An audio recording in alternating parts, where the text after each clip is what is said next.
Hey guys, Ashley here with Real Buyer Agency and John L. Scott Bothell.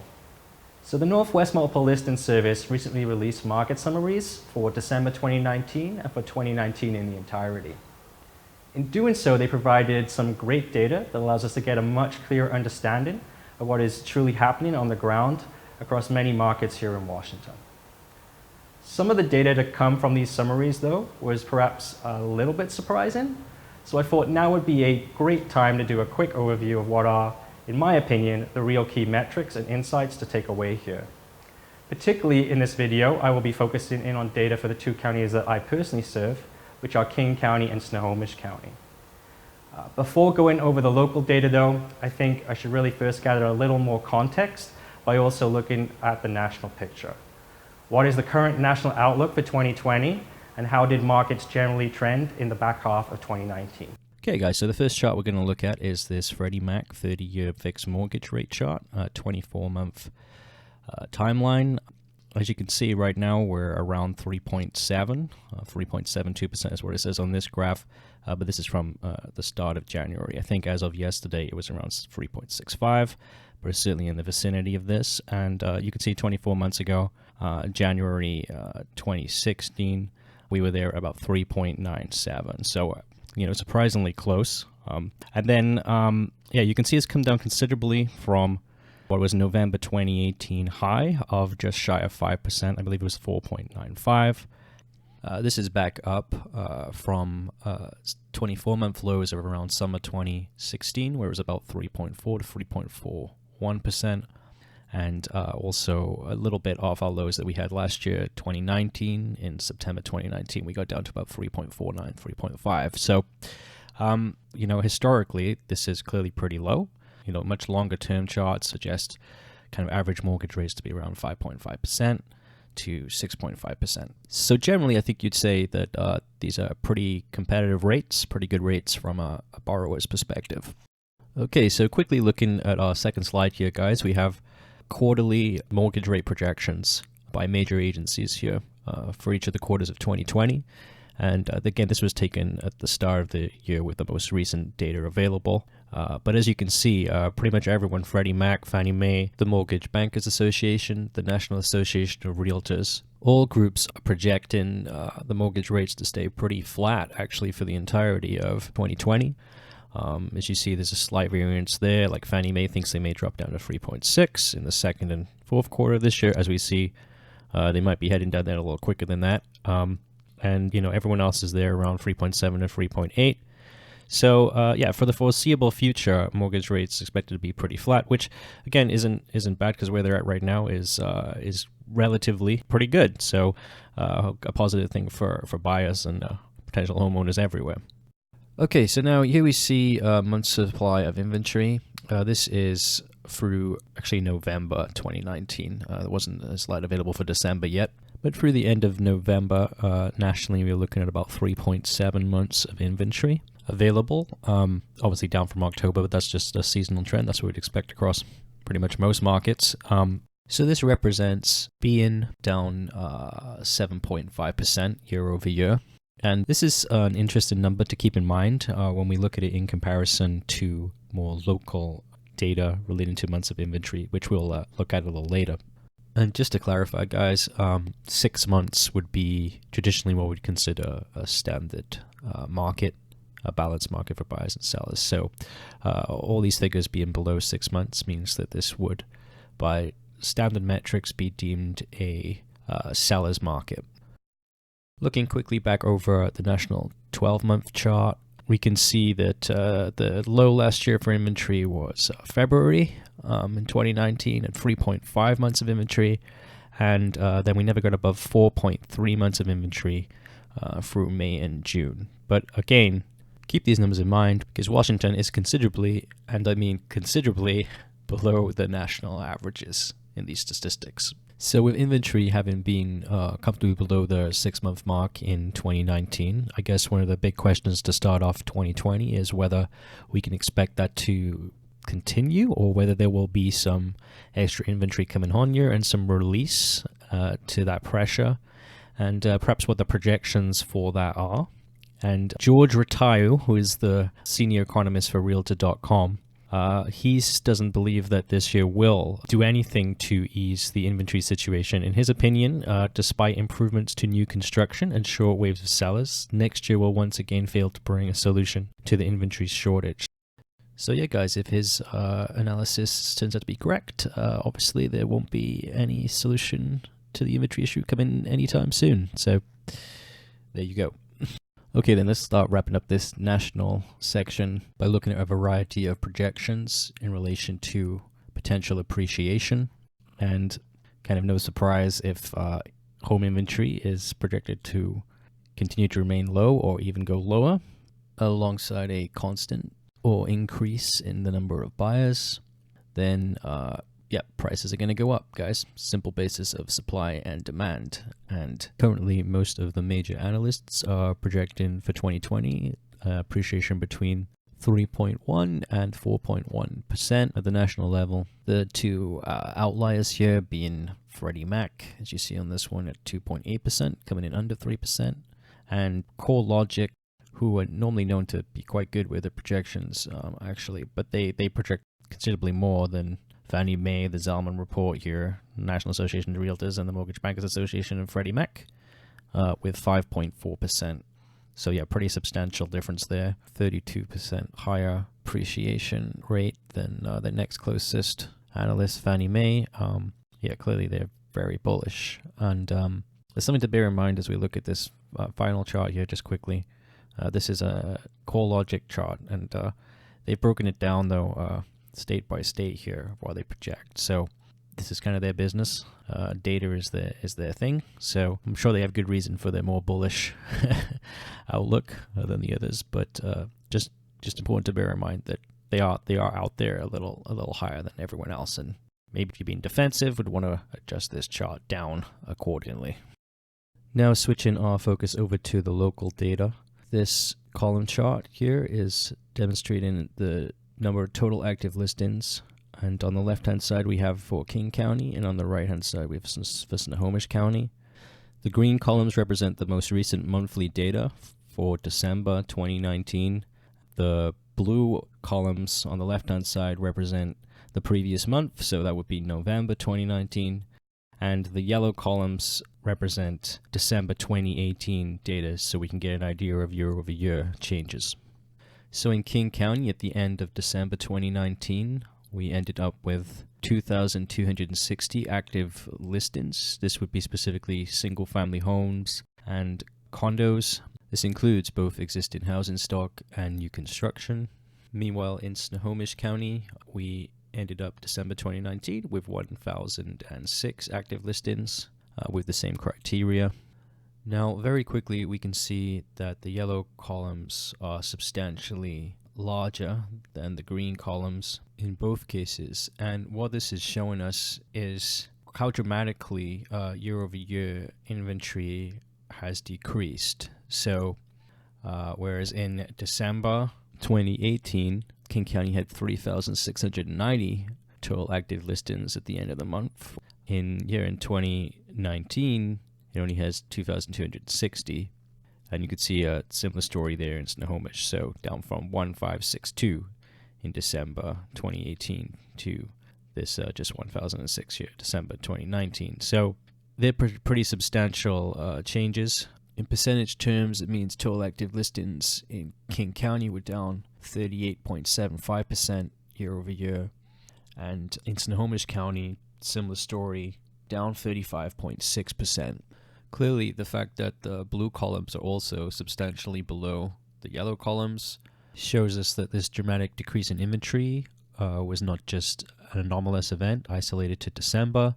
December 2018 had considerably more listings than November 2019, and as it happens, although it's not on this chart, even October, only 3,013 total active listings at the end of October in King County this year, and in Snohomish County, 1,316. Okay, so this next chart shows a number of newly active listings. As you can see, it's set up pretty similar to the last one with the total active listings to allow continuity and ease of understanding. And in King County, in December, we had 1,107 new active listings. And in Snohomish County, we had 611 new active listings. Despite, in both cases, them clearly being down in terms of active listings from November 18, obviously month to month, that's just, again, seasonality. We would expect that to happen every year just as it gets, colder, wetter, and everyone gets distracted by the holidays. Similar to the last graph, the more interesting comparisons here between the green columns and the yellow columns showing year-over-year changes. But conversely to the last chart, for both King County and Snohomish County, the yellow columns are lower than the green columns. And this is demonstrating that actually in December 2019, slightly more new listings were brought to market than in December 2018. To be fair, not that many more.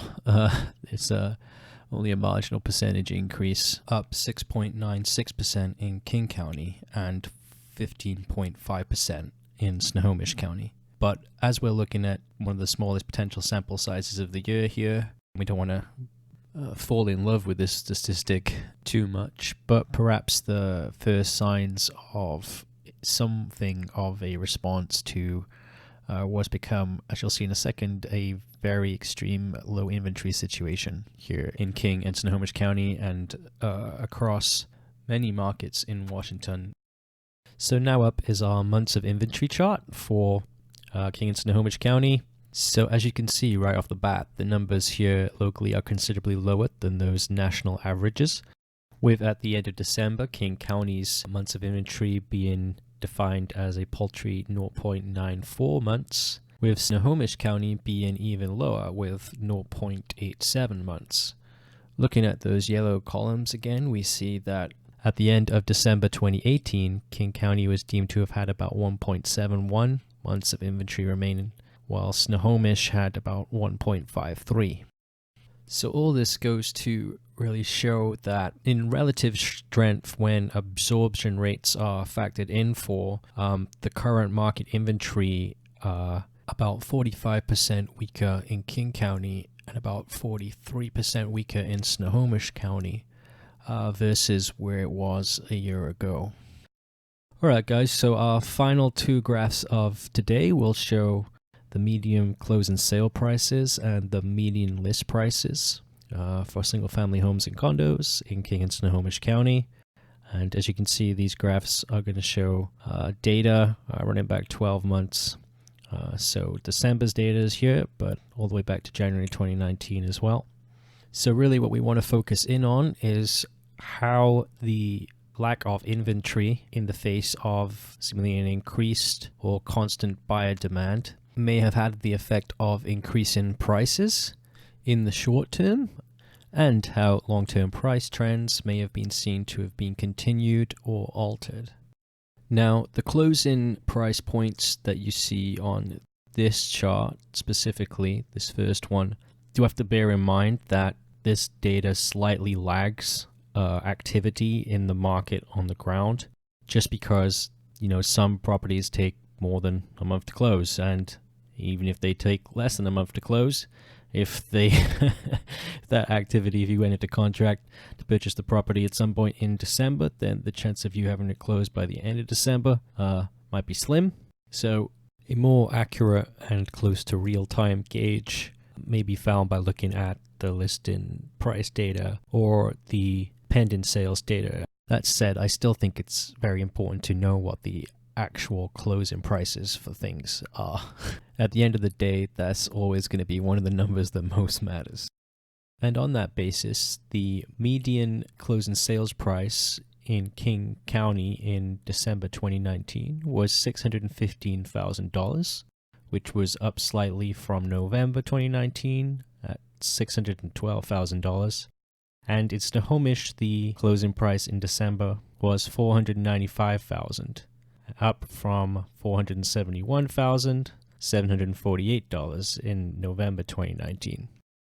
So a couple of things that immediately jump out to me when I look at this graph right now are that we see obviously a clear price uptick for close and sale prices in December in Snohomish County, where we don't really see that as a variance versus King County. King County is only up, $3,000 fractional. In fact, just the way the metrics are done, just the random way it falls in terms of what is actually the median priced listing that is taken.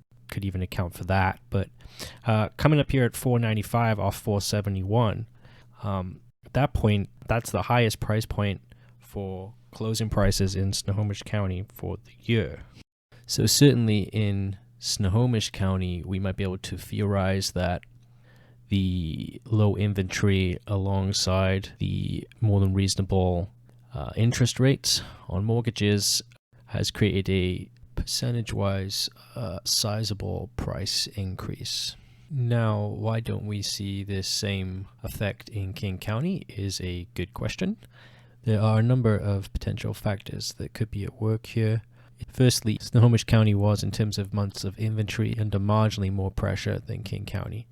It's also maybe possible that the potential buyers of properties in Snohomish County feel more, on average, emotionally or really affected by the changes in interest rates.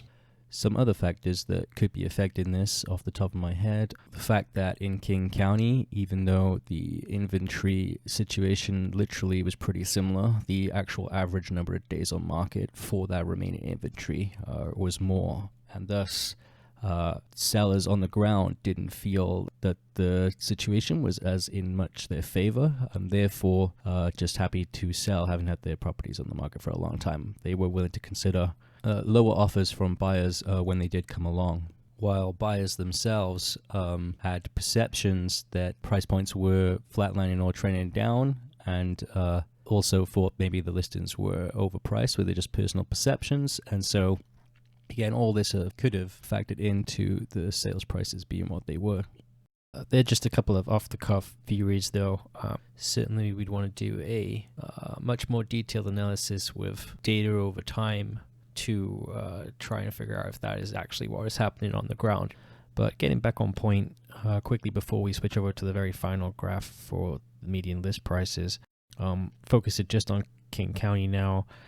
I still find it interesting that we're at 615 in December for the median close, and if you look, that still represents prices being $30,000 or about 4.5% to 5% off the highs of May 2019, a time where incidentally there was probably more inventory by quite a reasonable factor, demonstrating how much confidence can play into a lot of these things. And finally, very quickly, the median list prices.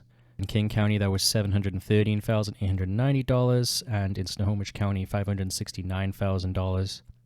So you can see here that maybe in King County, on the ground, agents did actually see the depletion of inventory happening and started to react accordingly, suggesting to sellers higher list prices. Although again, there's pretty small margins there, so it could just be anomalous. The fairly substantial difference between median list prices and median close and sales prices is a result of a number of properties that are listed too high, or just the very highest priced properties on the market, higher percentage of those not selling. Okay, in summary, clearly, if you were selling right now, you're in a pretty great spot. Inventory is super low, and it appears that there are plenty of willing and able buyers in the marketplace, thus providing you plenty of opportunity to realize both a great price for your property and a prompt sale. Provided you list at an appropriate price point, you should be set up well for the foreseeable future. Now, from a buyer's perspective, I think despite the low inventory and the increased competition, there are still a good number of reasons to feel positive. Firstly, let's take a moment to recognize that yes, the limited inventory alongside strong demand is likely going to leave you needing to compete fairly aggressively on any properties that you do find yourself seriously interested in. The current market is just, by the sheer math of it, quite likely to leave you needing to make multiple offers on a variety of properties before you do get into contract and finally purchase that one you love. That said, provided you are prepared and braced for this current reality, I think you can genuinely take strong positives from the fact that mortgage rates are still, by historic standards, competitively low, and that this is projected to continue to be the case throughout the rest of the coming year. Also, while prices are once again appreciating right now, in some markets those prices are still a good few percent off the previous set highs. And once you do finally close on a property, that property is currently forecast to continue to appreciate in value for at least the next 18 months. Thus, this market actually represents, for those who can navigate it and persevere, a fairly great buying opportunity. Okay guys, so that's it for this market update.